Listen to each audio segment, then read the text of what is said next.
morning mga boss! Ngayong umaga, bubusugin namin kayo ng mga bagong kaalaman na may kinalaman sa K-12.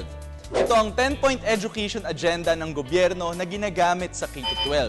Ang ika-9 na agenda na ating pag-uusapan ay ang pagpapahusay ng mga textbooks na ginagamit ng mga bata. Kasi nga naman, kung mali at hindi maintindihan ang mga nakasulat sa mga libro, paano makakakuha ng tamang impormasyon ang mga bata? Naaalala ninyo na naging malaking issue ito ilang taon na ang nakalipas. May mga nakasulat daw doon na hindi angkop sa mga bata. Maging ang mga teacher naguguluhan. Kaya naman gustong pagbutihin ng DepEd ang pagpapahusay sa mga textbooks. At kapag pinapahusay ang mga textbook, na-update din ito. May mga bagong kaalaman din kasi dapat maisama na sa pagtuturo. Kung hindi i-update ang mga textbook, baka planeta pa rin ang turing sa Pluto, na noong 2006, nireclassify na bilang dwarf planet ng International Astronomical Unit.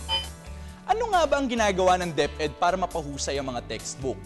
Una, ang pagsasaayos ng proseso sa pagpili sa mga textbook evaluators o yung mga sumusuri sa mga libro.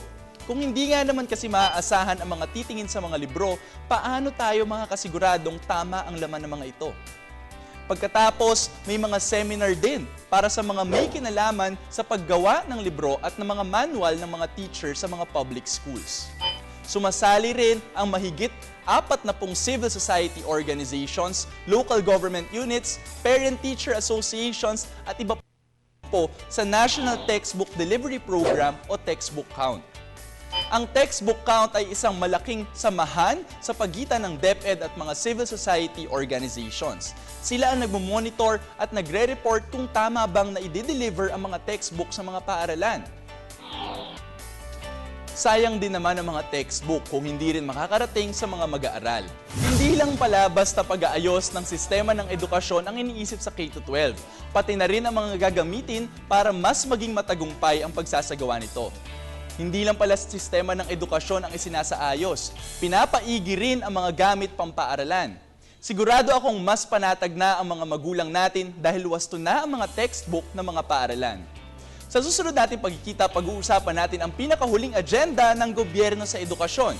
Ano kaya yon? Siyempre, secret naman abangan niyo yan sa Biyernes. Paalam!